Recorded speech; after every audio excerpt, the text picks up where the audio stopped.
ஆண்டவராகிய இயேசு கிறிஸ்துவின் நாமத்தில் என் அன்பின் வாழ்த்துக்கள். இந்த நாளிலே உங்களை சந்திப்பதில் மகிழ்ச்சி அடைகிறேன்.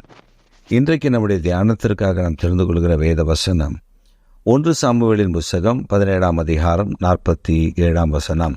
கர்த்தர் பட்டயத்தினாலும் ஈட்டியினாலும் ரட்சிக்கிறவர் அல்ல என்று இந்த ஜனக்கூட்டமெல்லாம் அறிந்து கொள்ளும்.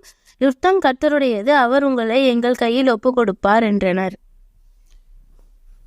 கர்த்தர் ஈட்டியினாலும் பட்டயத்தினாலும் ரட்சிக்கிறவர் அல்ல. நாம் அநேகர் நினைப்பது ஆண்டவர் இப்படித்தான் ரட்சிப்பை கட்டளையிடுவார் என்று. ஆனால் வேதம் சொல்லுகிறது யுத்தம் கர்த்தருடையது.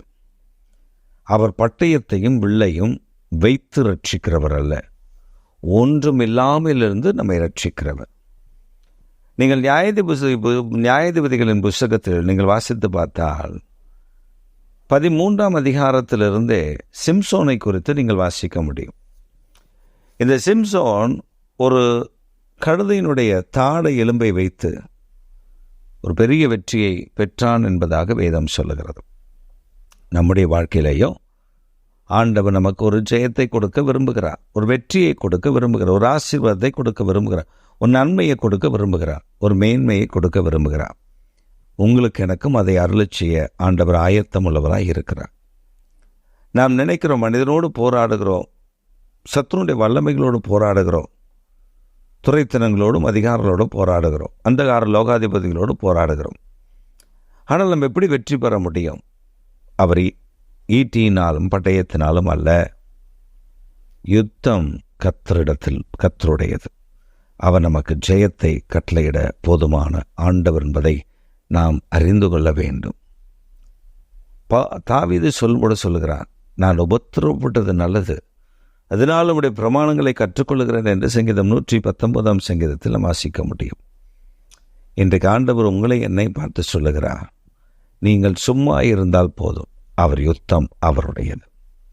இப்படிதான் யுத்தம் செய்வார் என்று அல்ல, நம்முடைய வாழ்க்கையில் ஜெயத்தை கட்டளையிட அவர் போதுமானவர்.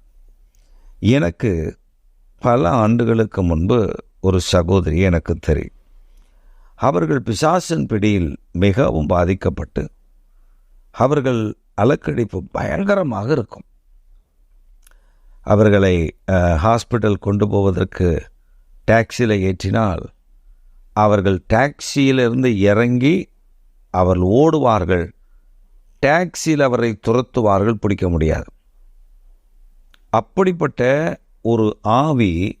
ஆனால் அவர்கள் டாக்டர்கள் செக் பண்ணி பார்த்துட்டு அவங்களுடைய இருதயம் லங்ஸ் எல்லாம் பலவீனமாக இருக்கிறது, அவர்களுக்கு இந்த பலன் இல்லை என்று அவர்கள் அறிக்கை கொடுத்திருக்கிறார்கள். ஆனால் அவர்களுக்கு ஒரு விதமான அந்த பலன், அந்த ஆவியினுடைய அந்த அசுத்த ஆவியினால் அவர்கள் அப்படி இருந்தார். ஆனால் அவர்களும் பல போராட்டங்கள், அவர்களுக்காக ஜெபம், அவர்களுக்காக உபவாசம் நிறைய பேர் ஜெபித்தார்கள். அற்புதம் நடக்கவில்லை, சோர்ந்து போகவில்லை. ஆனால் ஜெபித்து கொண்டே இருந்தார்கள். ஒரு நாள் கர்த்தர் சொன்னார், இன்றைக்கு உனக்கு விடுதலை.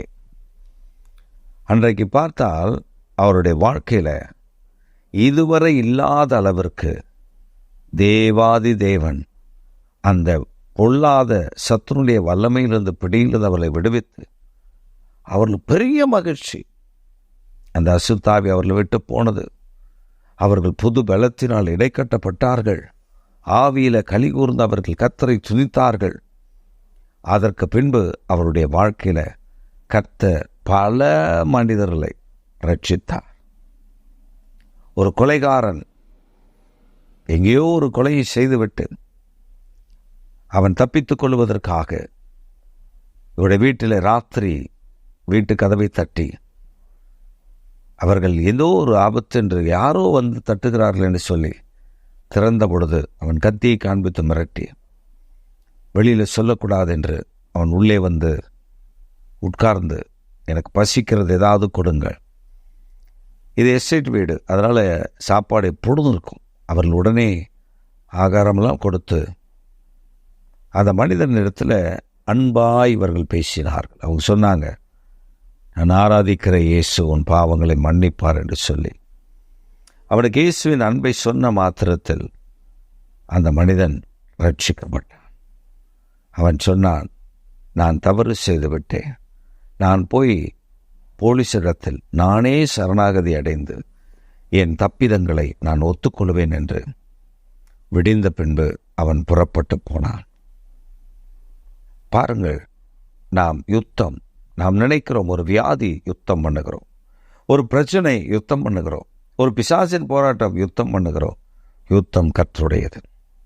நீங்கள் சும்மா இருந்தால் போதும், ஆண்டவர் உங்களுக்காக யுத்தம் பண்ணி எல்லா தீங்கிலிருந்தும் உங்களை விடுவித்து பாதுகாப்பார். இன்றைக்கு ஒரு அற்புதத்தை உங்களுக்கு செய்வார், அதை காண்பீர்கள். ஆமென், ஆமென்.